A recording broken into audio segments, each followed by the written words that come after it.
Ok, donc, voilà parce que moi-même, je suis resté enceinte 3 jours. Je croyais qu'en priant, à taper les macofi, les combats, à taper des coups de tête, guerre à 44, guerre, je croyais que c'est ma délivrance. Non, non, n'a pas tâtonné. Ok, ma délivrance, ça devait être quoi? C'est pourquoi j'appelle les gens. Ceux qui battent parce que le Seigneur m'a parlé à moi, comme la poisson, aux autres pour rien. Ceux qui ont fait la perdre. Délivrance, nous allons yango.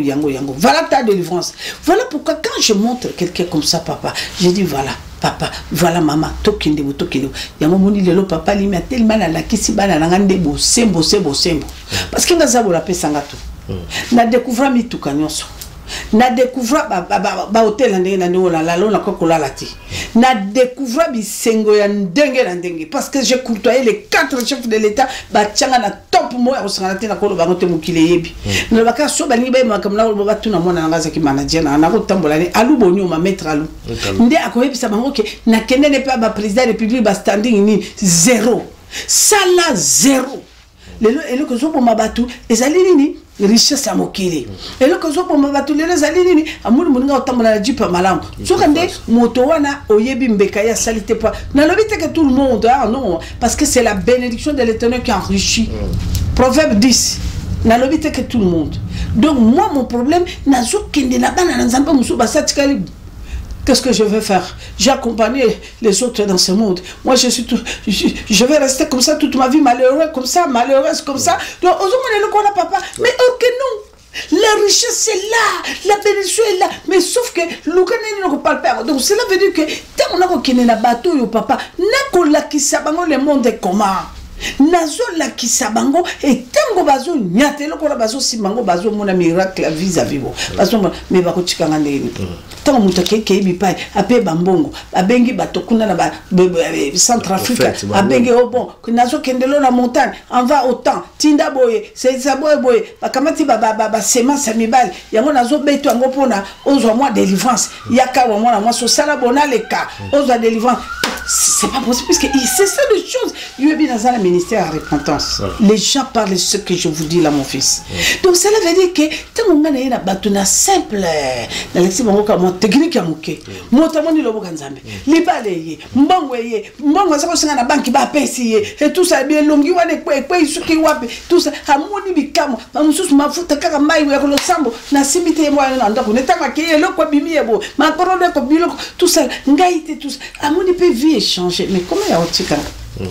Voilà, c'est ça. Ça, c'est maman Nengue à lobby. Maman Grâce, ben, par rapport à délivrance, il y a un terme qui est là, avant de chiter, de kidnapper, délivrance, c'est une arme qui a opéré, d'aller nous jeter un salaire. Je crois qu'on démontrait déjà. Mais ce total, il y a un gomba, il tourne du samacabat, il y a un belé, il y a un miracle, pas pasteur. Pasteur, il y a un bango, pasteur, il y a un maboko, il y a un paix. Bikamo, toujours que Kamamona Bikamo. Mais à Loba, ils allaient contredire le sainteté de Dieu, entre guillemets, ou avec l'église Wana. Et aux hommes, on a que de plus en plus, comme on menace pour la baron, parce que l'église de Banapé, on va comprendre que non, on va passer à la ranesse à monter. L'église est aussi là. Écoutez, papa, je ne peux pas avoir peur de ça parce que Jésus nous a dit ils viendront. Dire que ce sont mes serviteurs. Mais mes serviteurs, vous les connaîtrez par les signes. Alors, parce que celui qui vient, la parole simple dans le livre de 1 Jean 3, il dit vous connaîtrez, je connaîtrai. Dieu dit je connaîtrai mes brebis par les signes. Les diables aussi connaîtraient ces brebis par les signes. Donc cela veut dire que Zamba le bien belé bakoya na kombo nanga me ba ozala yanga été. Et belé bakoya na kombo na bazanga été. Papa, je me suis raconté avec des serviteurs de Dieu. Ils étaient jeunes. Trop jeunes à ce moment-là, les amis. Motomo ba ina ona kisasa osaganate. Motomo ko ya kosaganate. Mokolo mususu kutu maréchal to kota la match na Kawele. Toko tala match na Kawele bala nzambe tozalaki na lobaka bakali lo semba zalaki papa atundu azalaki tozalaki ona na batata goga na mama bobe azalaki tozo tala on attend tolongo badoli 3 jours après papa tombé malade total la match mondial papa ko sola na mama bobi kuna na papa goga ba ki mo di kolo biso na libulu na total la match tant total match sili papa na ngapi mi-temps tata ya tuni banani bache babite papa 0-0 bazonga ba sola tata goga na mabo biso to vende na mine wa kawe to landa match na chimumbo muku na personne na azalaki tata tant to sili sikaka bo ba sili si match na mi-temps wana bakamati batie image à pasteur moko batie pa image à pasteur moko babi écoutez rentrer dans les morgues amener des cadavres bibembe na bino ekufi wana boya na ngona kati ya 3 jours na bibembe wana ekoseko c'est moi dans le bibembe wana ekoseko tata maréchal atamesi passer mo na yebi eko papa alors il y a même tata maréchal mais c'est quoi, mais ça c'est quoi ça dit, mais comment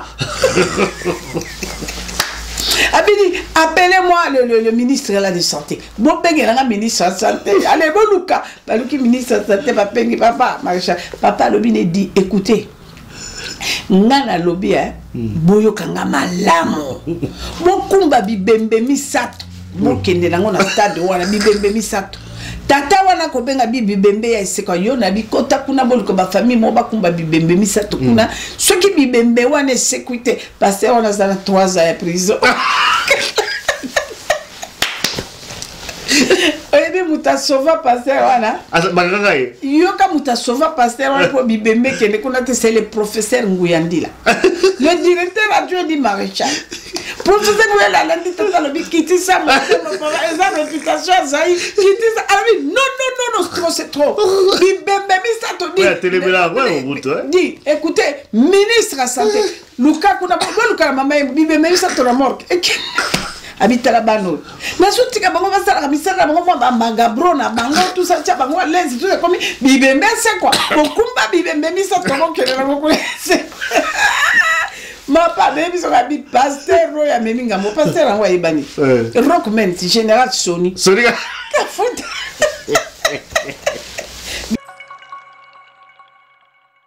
Pour commencer cette émission, nous vous présentons une agence, l'agence Amani International, une agence import-export vers Kinshasa, et bien pour tous vos colis, tous vos paquets, à destination donc de Kinshasa, une seule adresse, rue Anoul, numéro 8 à XL, Matongé, porte de Namur, numéro de contact, plus 32 24 11 92 22. Donc c'est une agence de notre sœur Magali, notre sœur en Christ, tout soutenirier, Oyo Bazalina ba kilo, Bazalina biloko, Yarotina donc na Kinshasa, adresse Zakara Moko, chez notre sœur Magali, sœur en Christ, Balneronabiso, Baye, voilà, donc rue Anoul, numéro 8 à XL Matongé. Et puis, na ba oyo bazalina ba kilo à partir donc il y a 5 kilos récupération à domicile. Donc on peut récupérer le colis à domicile. Donc à partir de 5 kilos. Voilà. Donc Bobo Sanaté, adresse rue Anoul numéro 8 à XL Matongé, numéro de téléphone plus 32 24 11 92 22 chez notre sœur Magali.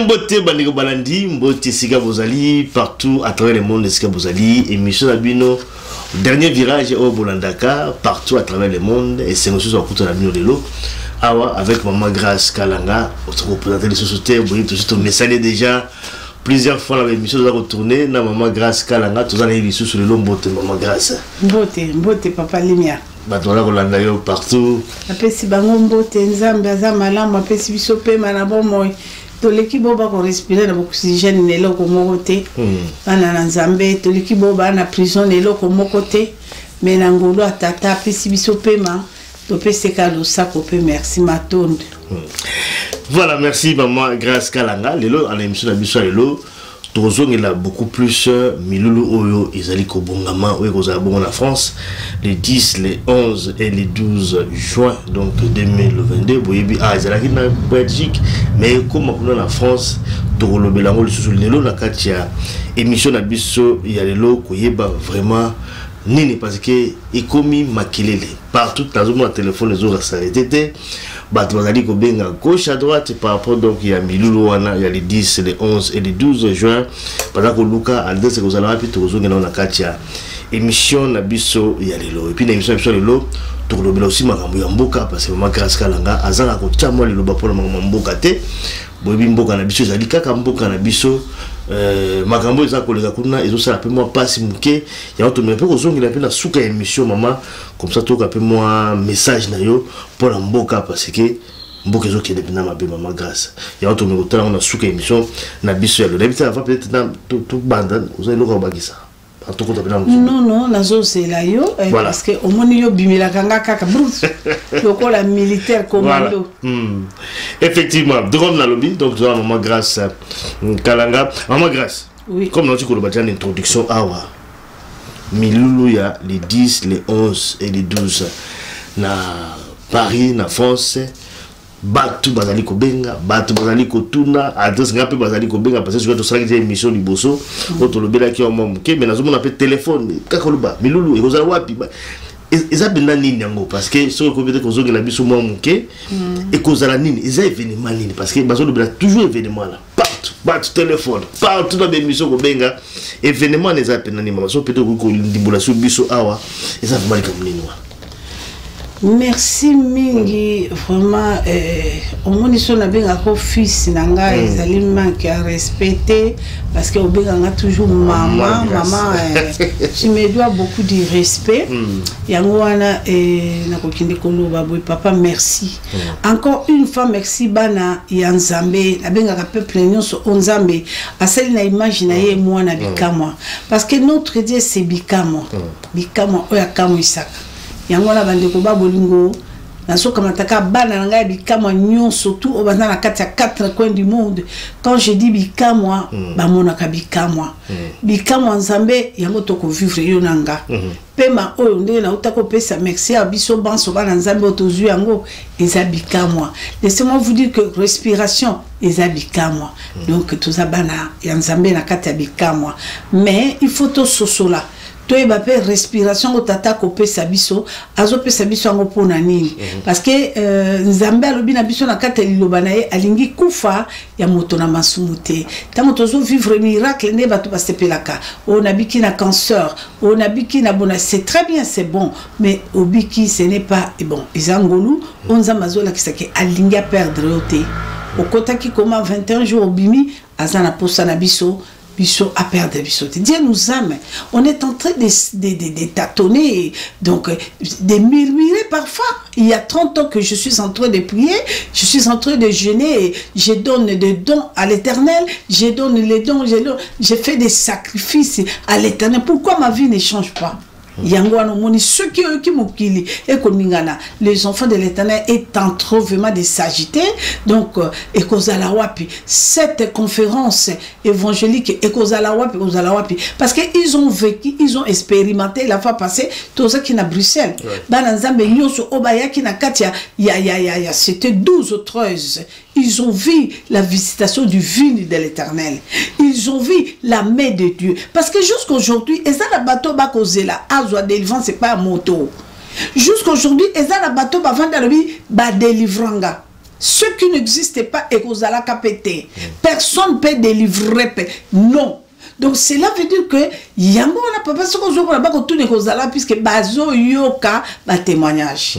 Et ça na un grand homme na kati ya France o ya yebani je peux dire même presque vedette ayaki na kati ya sado na kanisho monaki to ko tangi kombo to monaki ayaki na makambo na ye moko oyo et ayaki ye moko mais aujourd'hui dans cette manifestation, il y a 12 ou 13 en Belgique, quand cet homme est rentré, a eu miracle, oyo a continué à bikamwa, a tatoli et ningisi France, et ningisi Europe, et ningisi Congo. Moi j'étais avec Papa Jean a besoin de travailler dans l'Union Européenne. Bazala qui n'a coutani na mutauti na Kinshasa.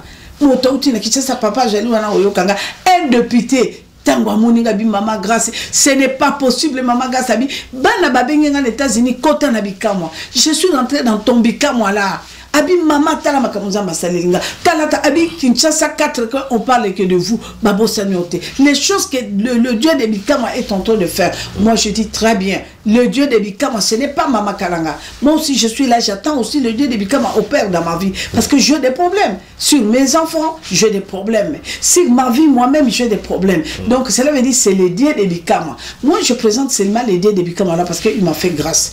Première grâce au Nzamba Bikama c'est le pardon. Tous les crimes que je fais représentaient Satan pendant 19 ans pour détruire les foyers, pour détruire les hommes, pour détruire les femmes. Jalouse, j'étais très jalouse quand j'étais dans la société contre des femmes bénies, des femmes qui avaient l'élévation de Dieu. Mais donc, cela veut dire, yango wana, nzamba lobi nanga kokufate kalanga, tikala wana kende ko beta li solo no na kati ya mukili. Bana nanga ba ko délivrance, mais ka délivrance yango. Nango pembeni na bango. Donc cela veut dire temo bato bayaki bayoka ki miracle. Ya nzambe nenge salami na simba ki motote. Vous étiez là mon fils, na simba ki motote. J'ai présenté les gens. Ndenge ni nzamba zolingo sala na kati ya moto so lingi nzamba sala lobi kamwa banguna no bayoka soni. Voilà. Et le konzama osenga biso. Dieu nous demande pas de l'argent. Dieu nous demande pas nos richesses. On ne peut pas corrompre Dieu. Cette richesse que Dieu nous demande, à l'obinabiso, vous connaîtrez la vérité vous affranchira. La vérité, c'est sa parole. Marcher dans sa parole, c'est ce que moi j'ai vécu. Yango. Naza Lelo, on a 24 ans. Il y a un ministère qui a dit qu'on témoignait Zambé. 24 ans. Mais il n'y a que 8 ans. On a fait un 8 ans en novembre. On a fait 8 ans. On a se convertir à 100% ce que Dieu nous demande. La richesse, c'est marcher dans la parole de Dieu. Le miracle, le produit, la joie et la paix de marcher avec tout puissant. Voilà pourquoi quand j'appelle les gens, venez, une femme que le diable a utilisée pendant 19 ans. Pendant 19 ans, dans la sorcellerie, dans le ciréa des eaux, ciréa des côtes, ciréa des voies. Moi, dans les cas qui coûtent Amazon. Ngana les cas qui coûtent un titre à Amazon, puisque c'est la carte assurante des eaux, ceux qui ont commis Amazon, donc cela veut dire ngana comme les cas qui kuna. Donc cela veut dire nazo ben tant bato bazo nazo ko la kisabatoni, na la kisabangola vrai, le vrai délivrance, puisque bato bazo quand ça délivrance c'est ça ko kwea. Délivrance c'est ça qu'on gagne, délivrance c'est ça 40 jours, il y a jeûne et prière, et tout à ma confie dans des mots dans les vidéos, tout à des mots ma confie. Non, ça n'existe pas. Voilà pourquoi quand les gens viennent écouter. Donc, c'est quoi? Devant s'opérer né c'est le bien monde va délivrer. Nakoye biso sikoté. Nakoye biso sikoté donc cela veut dire bato ba Hollande biso na bengi ka ba nzambe ba na conférence wana parce que tolik c'est qui conférence à la Belgique. Ba na France ba yaki majorité qui ba na France. Ba moni makambo. Ba ki ba moni makambo nzamba sel ketina tellement ils ont témoigné na bikama, ils ont témoigné. Alors ba na bikama ba se revendiquer ba bi maman alors biso toujours se préparer. Toujours se préparer pour yanga OK d'accord c'est bon. Je demande à mon Dieu, ce qui nous va permettre que c'est bon, c'est ça, je viendrai. Et je suis rentré en prière de 21 jours. Le Seigneur m'a montré à la Kisingatina comment événement. Ce n'est pas moi. Moi, nanangai Françoise qui a benga. Abi mama tellement que nous avons la Kisinga. Baïba qui te kinga na seki na chaîne de Camboana. Moi, nanga Pauline à la Belgique à benga. Abi mama tellement que nous avons la Kisinga. Maman la biso Jacqueline, maman pasteur Jacqueline, moi c'est papa Guy David. Alors maman grâce, regarde ce que le Seigneur m'a révélé. Dieu me révèle ça na quoi il a kangié. Osoka papa, la vie c'est bon. Nzambo ebisi bango bonga. Parlez-moi aussi. Et papa na Katia jeune. Nzambazo la kisangai papa na Katia stade munene quoi na quoi plein de monde. Ce qu'on a dans un espace, na simbi micro, na zo ganga. Répentez-vous, je suis reviens bientôt. Et le voici. Na talabo papa na yeso salangabo. Yeso salangabo na kita. Papa na quitté la langue d'Espagne, na quitté la seule qu'on a na 400 sincère. Ce qu'on a toujours la mapata yeso ce qu'on lui punda. Yesu yemo nikola punda na kwe azoganga. Je suis plus puissant que vos condamnations. Je suis plus puissant que vos condamnations. Je suis plus puissant. Azoganga. Je suis plus puissant que vos condamnations. Tel n'est pas été meilleur. Na sutuka papa na koyoka mbongo na lali supongi te bona koyoka mbongo ko na kina sera mabele. Je suis plus puissant que vos condamnations. Nous avons des condamnations terribles. Dans nos mariages, nous avons des condamnations. C'est nos enfants, nous avons des condamnations. Mais bien aimé, nous avons des condamnations dans nos boulots. Il y a des gens qui nous combattent tout seul de l'autre côté. Au Salaboye, nous avons des condamnations. Alors l'Éternel me dit que il est plus puissant que nos condamnations. T'allais pas être aux 8e. Mbalamoko papa anga tongo etani na koti la télévision pour la ça banabika maintenant se préparez-vous, Dieu a confirmé. Il descendra lui-même ces jours-là pour libérer, pour nous libérer puisqu'il dit qu'il est plus puissant que nos condamnations. Au monde dit papa anga. Donc cela veut dire moi j'appelle seulement à mes sœurs frères. Ce n'est pas seulement les Congolais. Il y a nos sœurs ivoiriennes, il y a nos sœurs frères gabonais, il y a nos togolais, venez, il y a des burkinabés, il y a nos frères camerounais, venez. Vous me connaissez, moi, votre maman, Grâce Kalanga. Vous me connaissez dans les internets partout, il y a longtemps. Mais aujourd'hui, le Seigneur de Bikama, le Dieu des miracles instantanés, celui qui m'a délivré, il descend à Paris. Il descend à Paris, il dit, il est plus puissant que nos condamnations. Moi, quand j'étais dans la sorcellerie, combien de personnes que j'ai condamnées? J'ai pris des hommes d'autrui qui étaient mariés. Le mariage légitime avec leurs femmes, je les prenais comme mes maris de nuit. Les mariages n'étaient pas en paix. Moi. Donc, ils vont venir expérimenter le mensonge du diable pour que les enfants de l'Éternel qui sont dans la lumière puissent comprendre que le vraie délivrance, le vrai, c'est quoi? Donc, dans un ami, papa, moi, je pense que au yokinga moi moké na batoyoki yo balando bien maman grâce malamu vraiment mais c'est peut-être d'abord biso maman grâce parce que toujours comprendre te ba conférence yo iko ba conférence ko tukuna ba conférence de mozo ba conférence maman grâce to ibe concert pe ko yemba pe lisusu c'est peut-être d'abord biso nyo soa les animi est-ce que nza mtu atindio ezo bengi pe moi na la mai kalamba ipo ya ko yemba parce que après on ça pe concert mais ba conférence yo komi tukuna série ba conférence ezali pour la maman ezali série ba conférence ngane habité conférence nini oyozo banga c'est ton bandi déjà parce que tu vas pas la Belgique ou qu'il a pris la conférence ben oui on est allé conférence évangélique cela veut dire que n'a là parce que ces jours-là il y aura aussi des questions et réponses dans les choses spirituelles parce que je suis une femme qui a expérimenté vraiment les mensonges du diable c'est un menteur donc je m'aimerais mieux que mituna miyano tant on a six copié sa message na sili ko témoigner donc il y a des questions avec oui bah tout n'a pas question n'a qu'à répondre sur le diable c'est quoi parce que bah tout le bazo quand c'est que bah croiser diable avant de na quoi mo bona maseke na mukila comme je vous ai dit la fois passée mon fils le diable c'est vous et moi diable azate tango yo vandi kuna na oleksa bango tango nini zabolo asala rapport de tout le monde azabolo bimi voyer de tout lelo ah pourquoi il y a limango bandeko tozolinga bandeko ba bolingo nini yo émission de biso za dernière virage quoi mais alime azaka kaka alime mais tout ça là n'importe quoi ici voilà les diables toujours quand on a bika moi basi nenge ba détruire mibali mobala linga sakana nga kasa zelesko akomona alexinga ya kozwa métis zelaton tokoyoka c'est la femme de l'homme avec 4 enfants sans pitié donc cela veut dire que baya bakotuna nga mituna sur les diables c'est quoi et la délivrance c'est quoi et parce que je vais parler sur la délivrance parce que conférence sur papa ezali 3 jours premier jour pour la visitation de Dieu, comment ça se passe pour approcher Dieu, pour avoir quelque chose. Ça se passe comment? Ça c'est le premier jour. Le 10, oui, le 10 c'est donc notre nouvelle relation avec Dieu. On doit renouveler notre relation avec le Seigneur. Donc on va se repentir. Et puis deuxième jour, c'est le jour des louanges.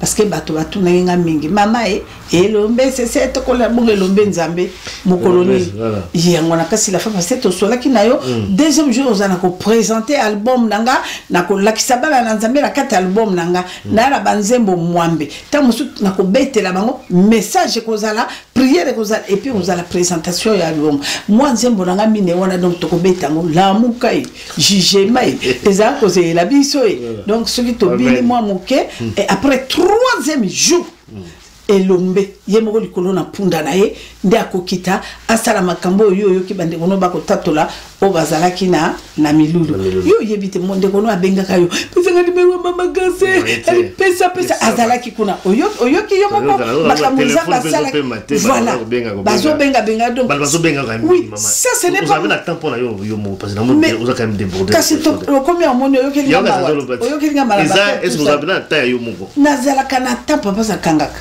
moko na kangaka c'est pas facile quand même oui l'air mo na kangaka téléphone na se reposa ka papa parce que donc nandi makana supportaka parce que j'ai servi le diable pendant longtemps j'ai eu beaucoup de temps pour servir le diable mais pour mon Dieu je dois accepter comme ma mère spirituelle que j'aime beaucoup, Maman Congo, Osakuna Marie-Louis, Maman Sakombi, Papa Sakombi, ce sont mes parents. Donc, Bango Moutubaye, Kopisa Babi Telema, Tiko Tepa, Telema, qu'on décourageait pour la moto, Tenzamba le bion de Telema.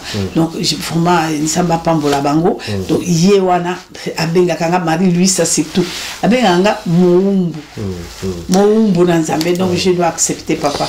Par rapport à maman grâce kalanga parce que tant que babenga même bato basenga numéro na yo je sens et pas bato babenga ka oyo yo poso na bango c'est-à-dire que ba tia yo na place moko boja c'est-à-dire comment les lobby ko na bango c'est-à-dire faut bazo maman kalanga suka bengi maman kalanga na okimoka to benga to la maman na benga ki o mukolo wana ba na rappeler yo ya ona m'équipe ka maman c'est-à-dire que on sent que bato bazali na détresse mais le biko bazo ko puis le bi awa délivrance ça montuté dans nzambe mais on sent que bango bazo mona neti yo ndo goza la solution à problème na bango comment on expliquer parce que c'est ça que moi je sens la bande bazo ko benga non écoutez papa au moningai Alimia Nangata Mosu Landa Kapé Bikam. Oui. Puisque tu as beaucoup de questions, des choses que tu attends, les gens, la confession, tu es perdu, tant que tu l'as expliqué que non, mon fils, c'est comme ça la vie, c'est compliqué. Donc, le monde m'appartient, vous m'appartenez, mais attention, le monde suit la plus du diable, malin. Donc, Ngaï n'a pas de beau papa. Ce que mon batoba benga, ce n'est pas pour rien.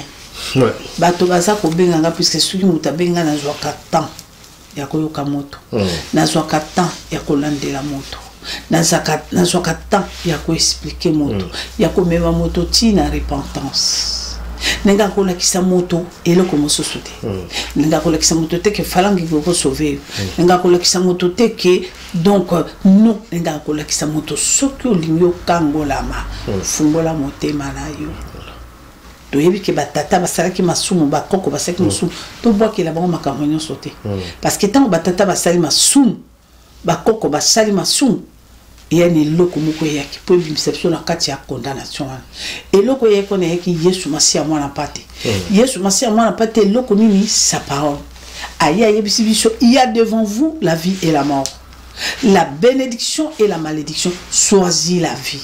Aïe qui biso parole.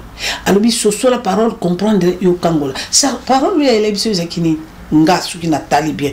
Moi je croyais que parole tango yaki ça devait être un homme quelque part, un apôtre, un archibishop, un bishop na kokuta na ya mandefu soki boni boni akangola. OK non, c'est une erreur grave. Ok, donc, voilà parce que moi-même, je suis resté en ça 3 jours.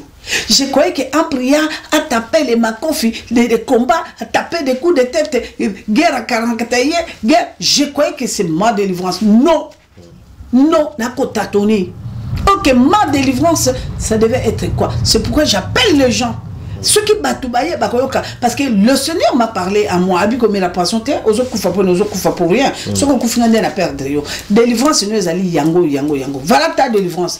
Voilà pourquoi quand je montre quelqu'un comme ça, papa, je dis voilà, papa voilà maman tokende yango moni lelo papa limi tellement la kisi bana na ngande bo sembo parce que ngaza bola pesa ngato na découvrir mi tukanyonso na découvrir ba hôtel ndenge na ndeko la lona kokola lati na découvrir bisengo ya ndenge parce que j'ai courtoyé les 4 chefs de l'état ba tchanga na top mo ya osangana na kolo bango te mukile yebi na baka so ba ni ba makamna ko ba tuna mona ngaza ki manager na ko tambola ni alu boni o ma mettre alu nde akoyebisa bango ke na kende ne pas ba président de la république ba standing ni zéro sala zéro lelo elo ko so po mabatu ezali nini richesse à mokili et le kozo pour mabatu les alini amuli muninga otambola na jipa malamu sokande moto wana oyebi mbeka ya salité pas na lobite que tout le monde ah non parce que c'est la bénédiction de l'Éternel qui enrichit Proverbe 10 na lobite que tout le monde donc moi mon problème nazo kende na bana na nzamba musu basatikali. Qu'est-ce que je vais faire? J'ai accompagné les autres dans ce monde. Moi, je vais rester comme ça toute ma vie, malheureuse comme ça.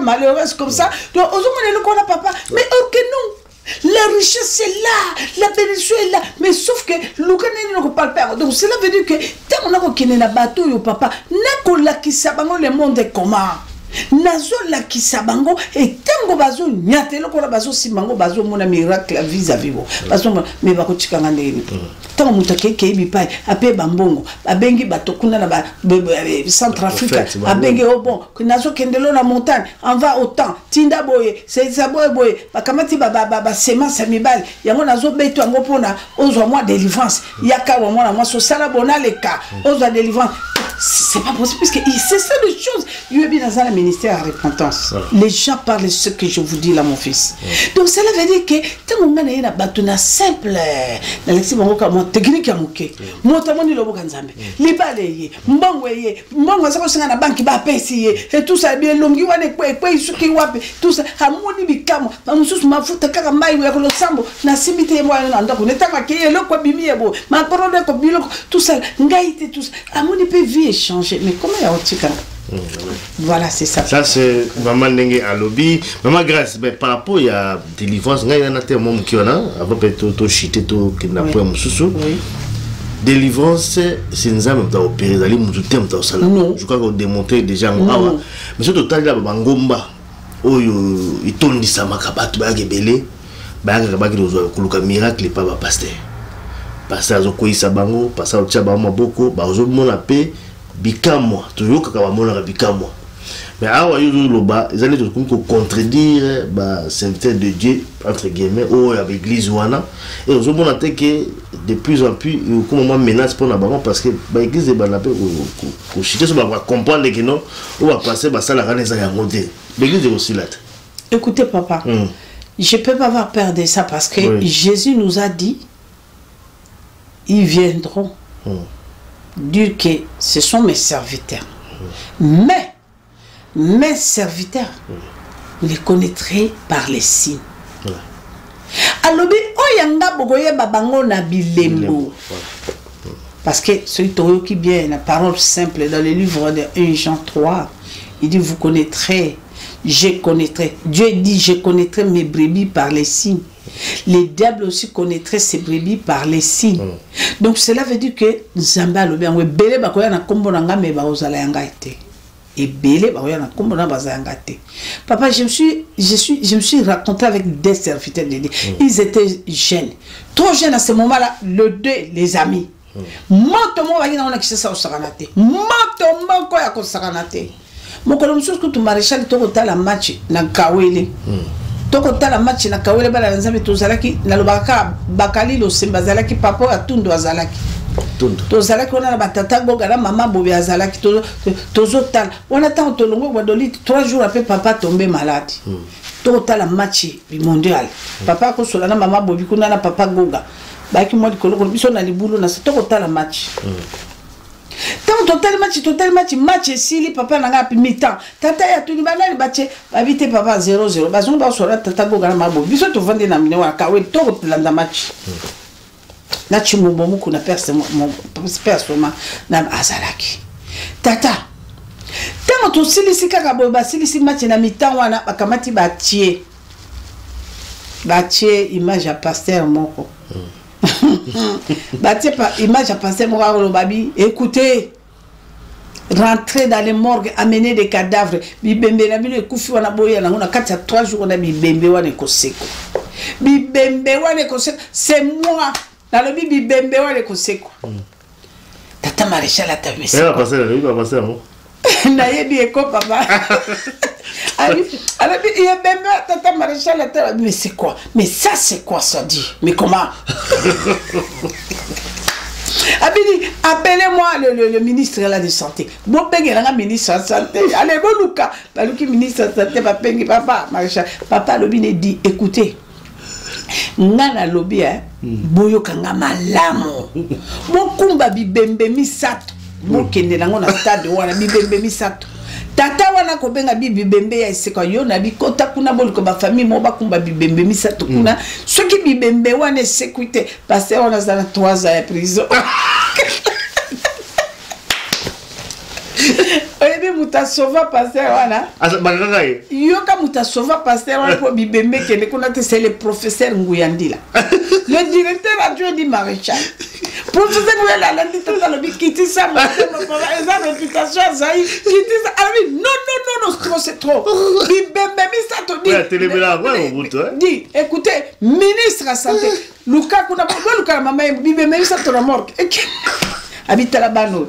Na soutika bango basala ka misala bango ba magabro na bango tout ça tia bango lezi tout comme bibembe c'est quoi? Okumba bibembe mi ça tomo kele na ngoko. Ma pa bebi so ka bi pasteur roya meminga mo pasteur ngwa ibani. Rockman ti général Sony. Sony ka foot. Bibembe mi ça ce qui est sécurité. Professeur Gouadé a dit pardon papa. Pardon, mais comment? Et comme il est sous-sous bibembe c'est quoi? Il y a comme ça bibembe. Donc je vous dis la vérité que donc papa aux hommes là bon ceux qui sont bibembe on est kendi. Aucun me Rolanda pas tata. Otoye bité foi tant souci coco c'est quoi non? Mais moi je n'ai pas. Mais bango wana. J'ai rencontré des serviteurs et pas baba. Et pas ya baba la Nigeria, pas ya baba oh ya magicien. Ce qu'on a le film est Karashika. Ngana ko yebiso papa moi j'ai courtoyé.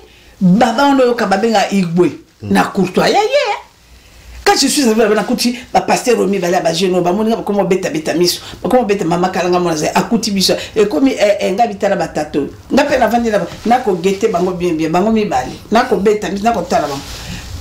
Mais dès qu'on a eu Zonga na Kinshasa en 2004, Nazo dénoncé ténèbres. Moi, quoi, ben, je lui ai posé la question, je lui ai dit, écoutez, pasteur, je vous ai vu là-bas, vous deux avec l'autre, ton ami, chez Baba, magicien. Yo, on a beaucoup payé la peine moto. On a beaucoup de choses, Otuni mana mon maman, grâce à yo, yebi bato belé toi cause na ngonga wana penza moto tozala kinango il a reconnu moto tozala kinango mingi bazaki krabato ba ko te pa magicien wana ba démocrate ya magicien wana pour to connaître moninga na to kende to courtoyer to yeba technique ya azabolo na wana eza nini parce que to yeba ndenge bato bazo ya kuna tango bakoya to bani to ko délivrer bato na niveau wana est-ce que ça existe? Depuis que la Bible, oh papa, yoza, yo, ouais papa, Joseph qu'on négocie na diable. Ouais papa, si Joseph télé bon na diable devant diable à négocier à tourner toi c'est qui? Quand je regarde mon taquet, bah tourner, toi c'est quel démon? Toi c'est qui? Qu'est-ce que tu es venu faire ici? Allez sors. Depuis quand Jésus, le diable n'a pas mis face à Jésus. Jamais papa.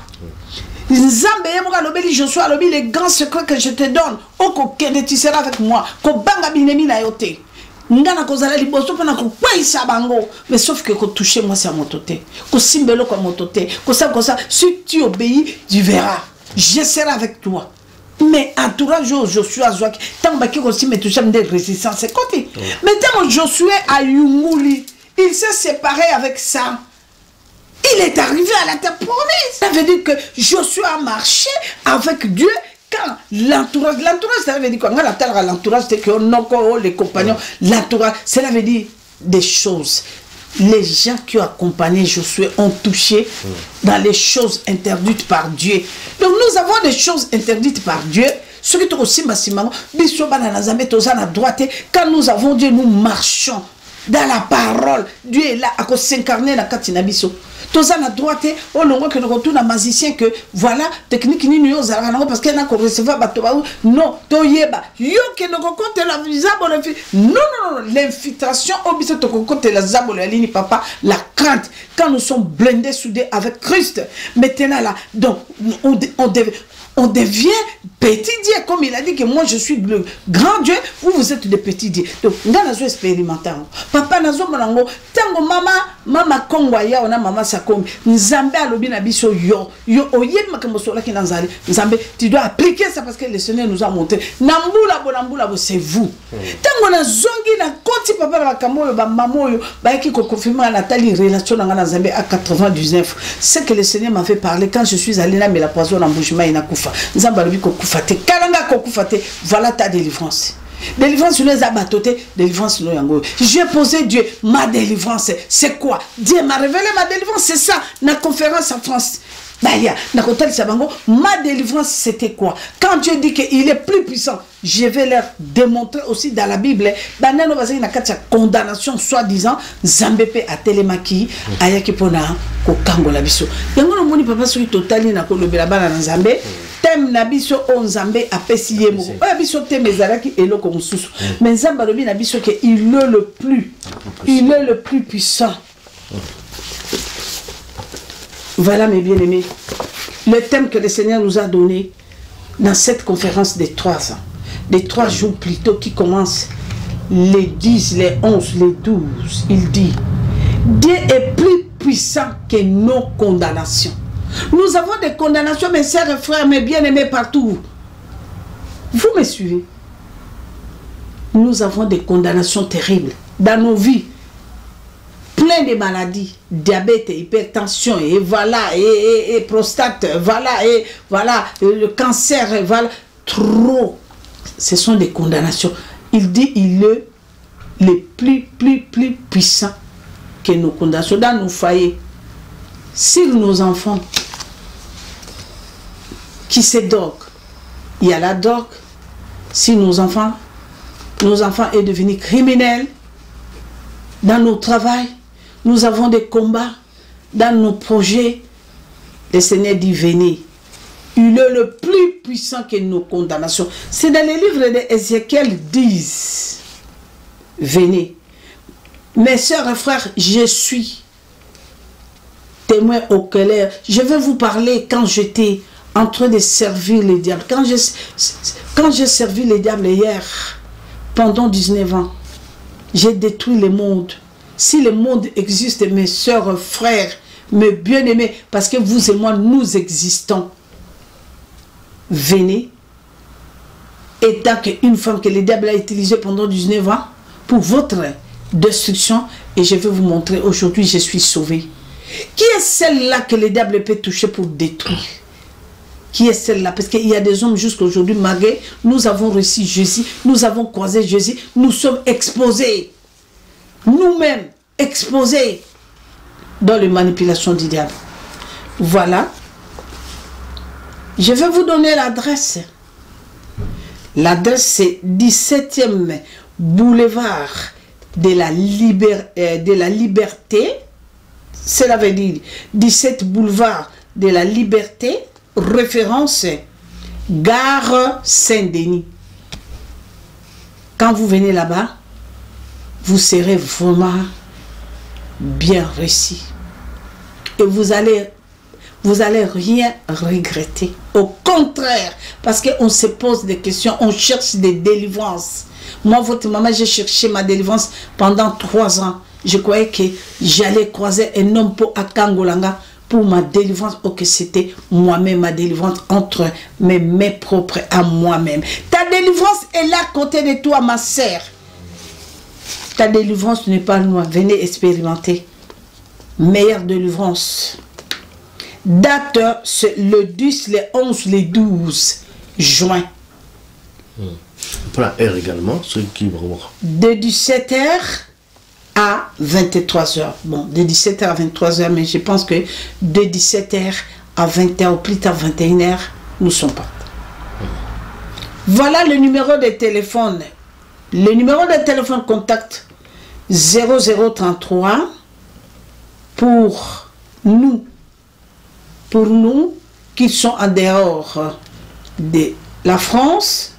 On doit mettre 0033 75 310, mais bien aimé 36 00.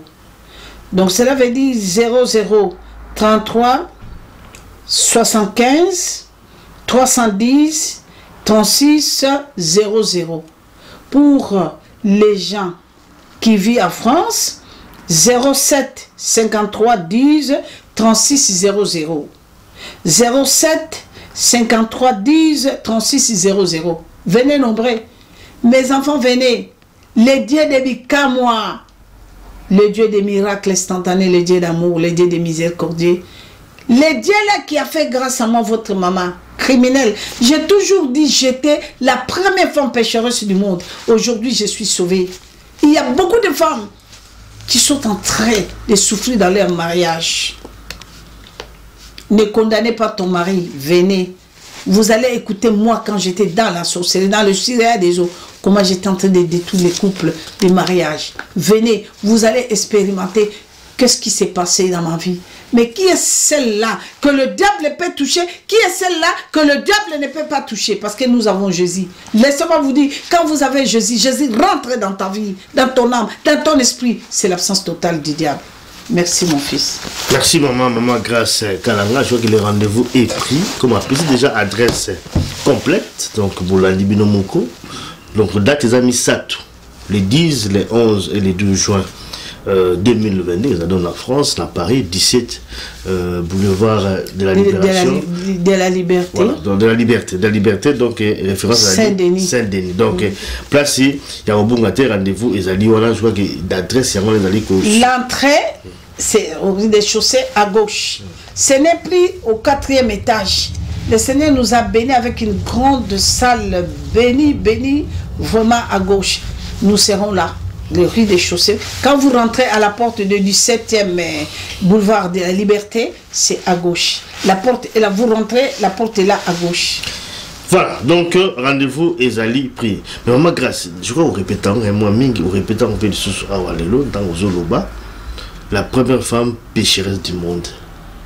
Et c'est Rani dans le passé, la première femme parce que. Oui, j'étais dans tout. Oui, mais comment on va la première? Parce que on ne sait jamais. Tant souvent, on peut aller au bazar, on peut aller. Comment on va la première?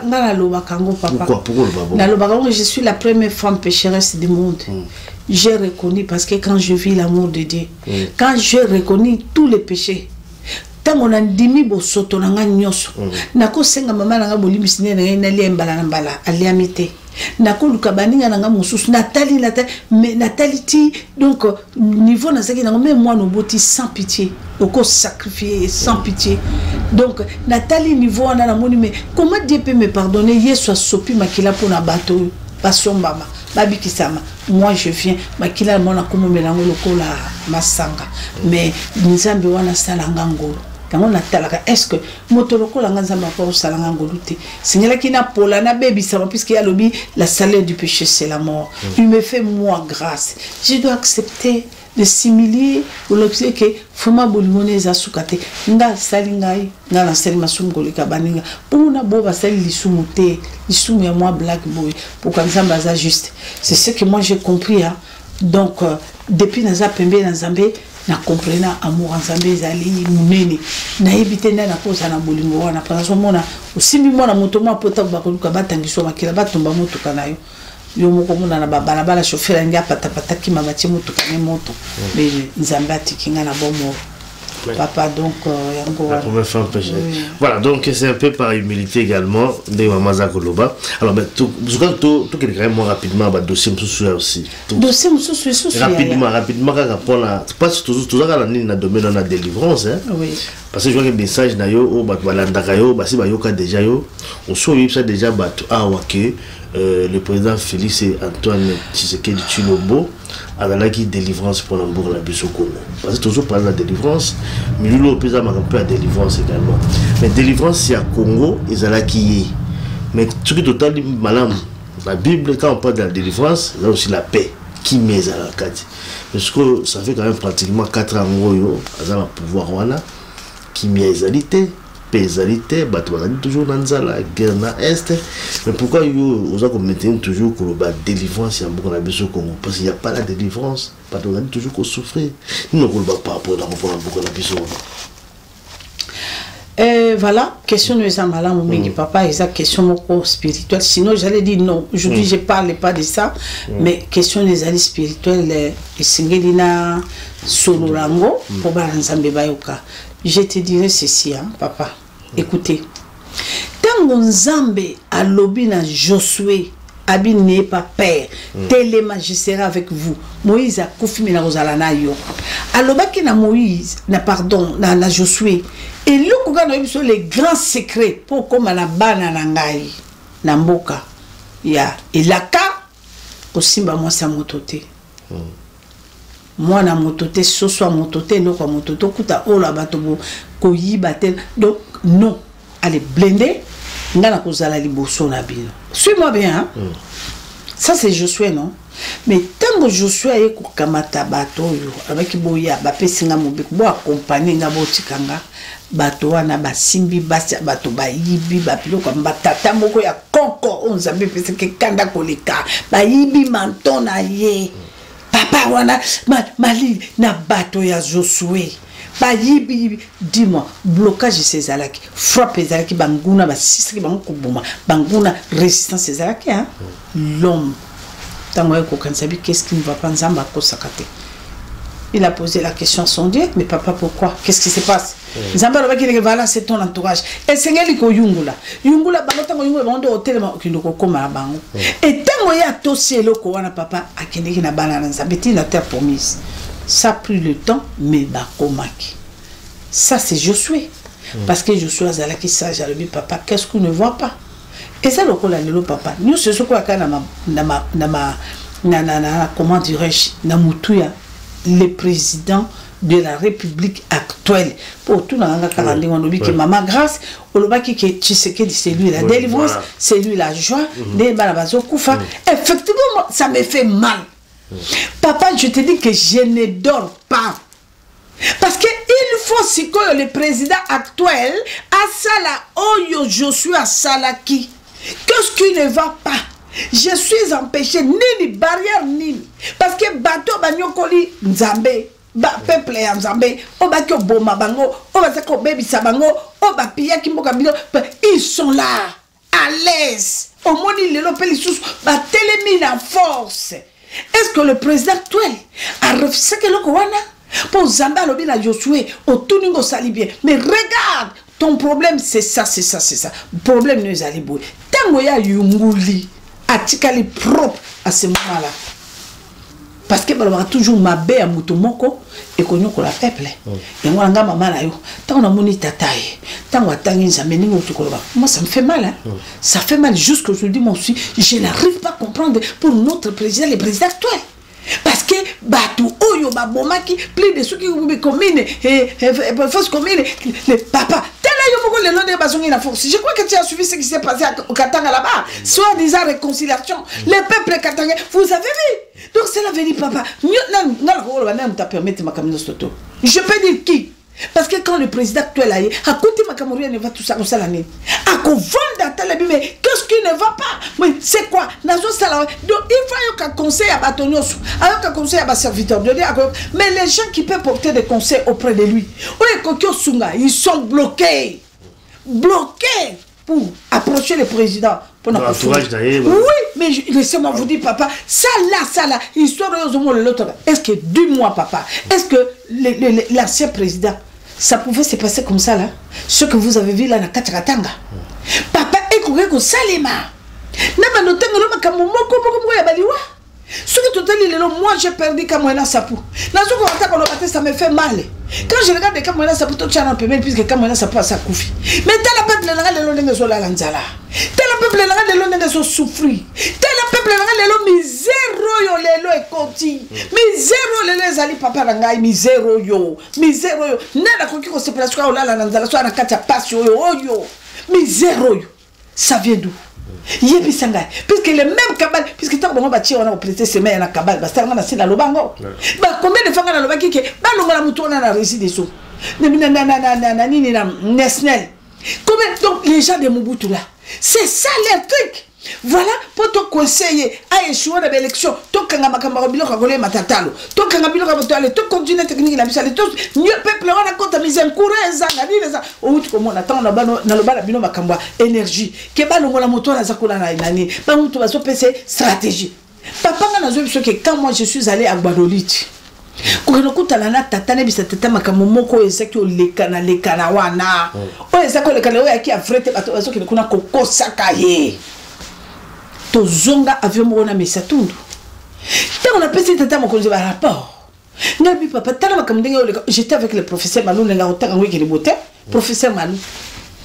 Nabi benga mutu oya koyoka makamne zoleka. Tant tata yoki makamo. Ozola nanga tata abengi mesatundu azaki conseil technique na ya politique. D'abord, quand on a signé c'est qui mon cause. Pour que mon cause qui touche pas na kolo babato bande ko na bato bola na botu na professeur Nguyandi là. Na ça si na tata na pesi ba nini tout ça tanga be papa tundu aye kuna kupona relaxer mais bino boya ko bisaka makamu mususu mais bota na mama kalanga yawa yepe na mutu. Tala makamba ko lo balanga zabo alobi non papa. Tala les comme ça a démenti alobi makamu surtout bongote mama kalanga kosi. Ngala sila la kana kina mokonzi hein. La bimi na ngana ton la bi bon retrouvager un avion ya ACS ya papa Chimomo personnel la bi bon na se poser la bi na konzonga boneli na moni professeur Nguyandi la tête kana kinotala. Je suis allé voir le professeur na Koutiena pasteur Jean-Louis au moins pas ya pasteur Jean-Louis Joyer nana donc il carnet maréchal la tomoki mais n'a pas quitté les pasteur on entend comme habiter le pasteur Jean-Louis bien c'est vous hier là les présidents étaient fâchés c'était comment ndeskana ko pasteur comme ça que c'était moi. Donc, vous avez moment où vous avez pas de landanga. Makalanga, Azulu, qu'on habite un gâteau. Débité Bazulu, Kotata Zulu, qu'on a bien habité, qu'on a comme ta maman Zouzouambo, maman Zouzouambo, Bakana aux maman Zouzouambo, Bakasaki, papa, Luki, maman Zouzouambo. Tant maman Zouzouambo, Bakia, lui, maman Zouzouambo, te Kalanga Monazaï. Tant Bakul Kanaki n'a si contrat qu'on a un appartement, il y a papa de Kolo. N'est c'est de il y a papa Seti. N'est c'est de Kolo, le bique à la Kinga à Kassikoyo, à qui on t'a la professeur Nguyandila.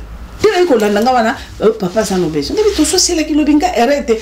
Neto ko keneza mtoki abengi atundu. Avanti singa na vanti. Alors mais makambo yo ko bisa na longo talene mais ça tunda lo banga bo. Ngabi mama na ngai nzambe yakae. O modele ni bazo oyo ndenge ni ngabi tata. Ngana bi papa e ngana ngena pesa yo exemple moko. Benga mutu songolo pakala benga mutu songolo na kina kingabwa.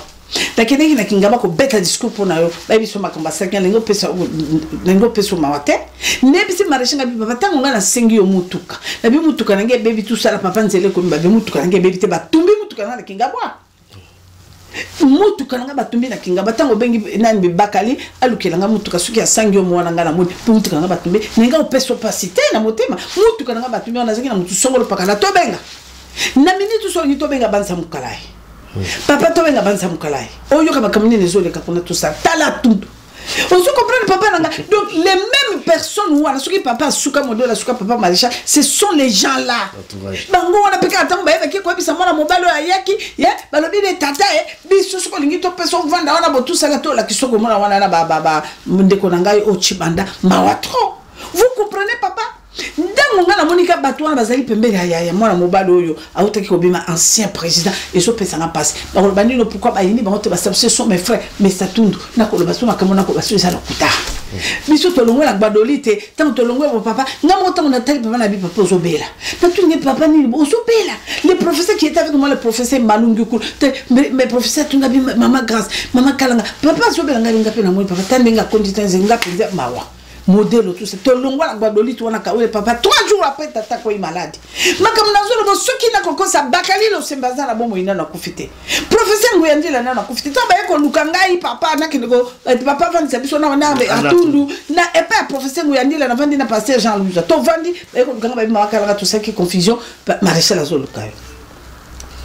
na keyi na kyo kutel kama vanisa tout akubeta ma il faut mon biloko tout ndaso mais tant na zali ko na tata lobi oh et puis tant mateli ma bibo alobi na tundu kene la ay bisika bi makama lobi na misu na ngalo banga te sko tena ko abisiko marisha bi je suis perturbé siko na ndima nini na sala nini na kende wapi balobi siko linde kono papa longole kazaka loba ki cravate okangi mabe moi j'ai parlé na marisha na bi de papa motion tant ma papa Leli comprenait mon émotion.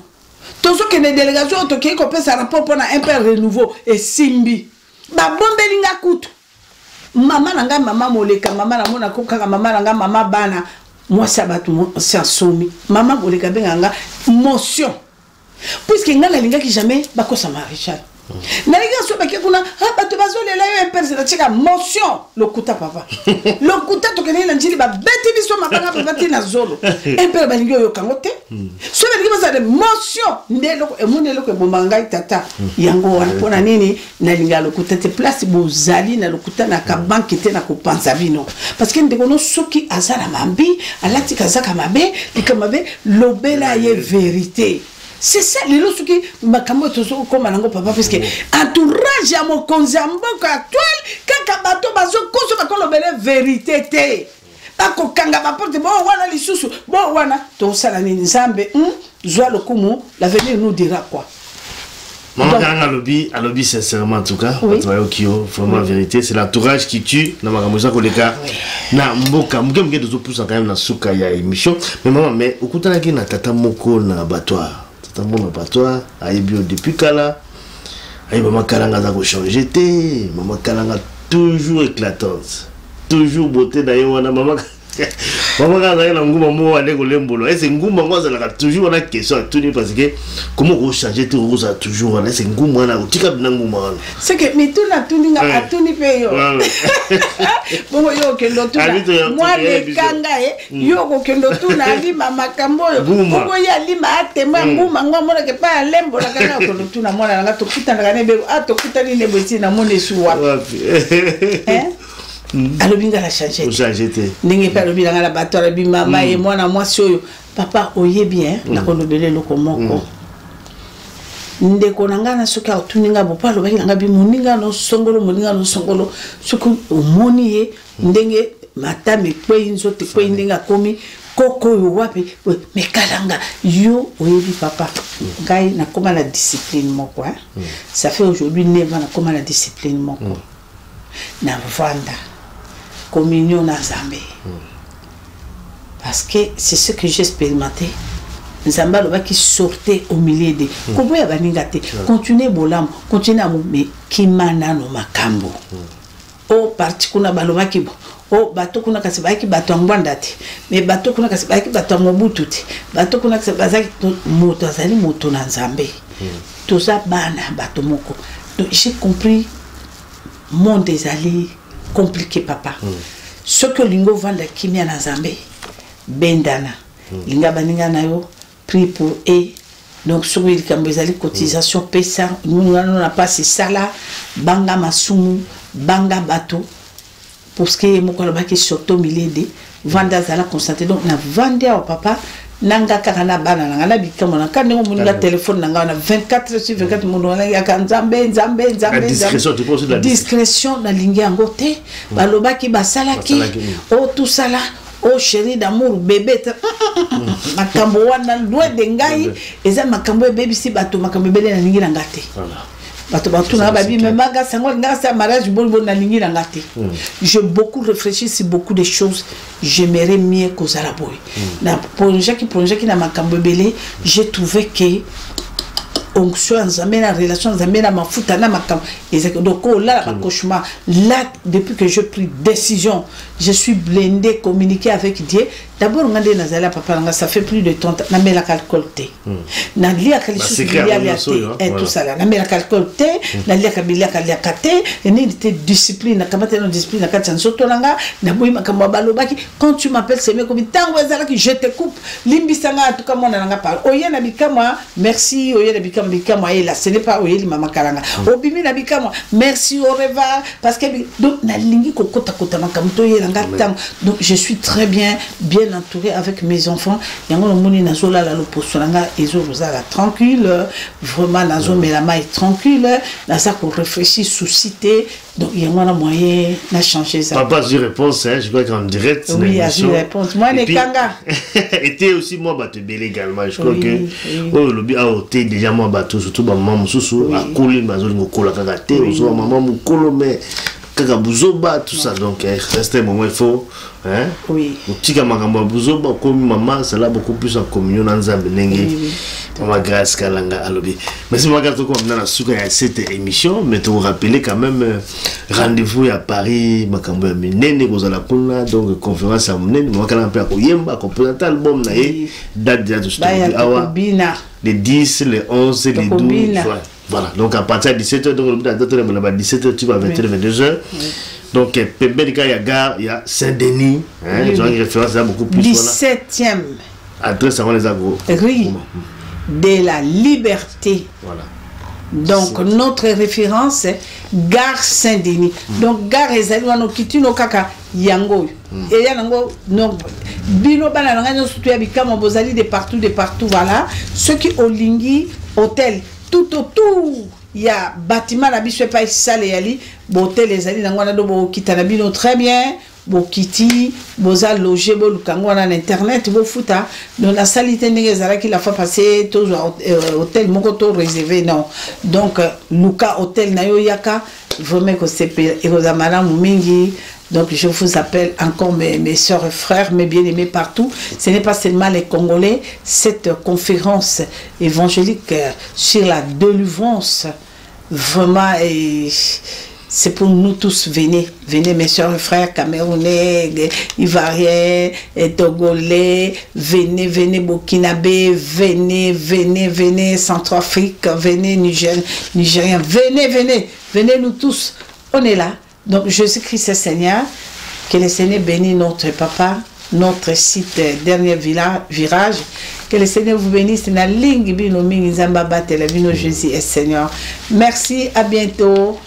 À bientôt, merci à toute maman Grâce Kalanga, c'est toujours avec beaucoup de plaisir. Maman Grâce, ils ont ma pamboli aussi. On a maman Grâce. Ils ont toujours plaisir dans la maman Grâce. Vraiment, merci vraiment pour ces moments donc agréables. Na Bonzambé, vraiment merci na bato bolandi biso partout à travers le monde. Botika la malam, à très bientôt la prochaine vidéo. Bye bye, ciao ciao.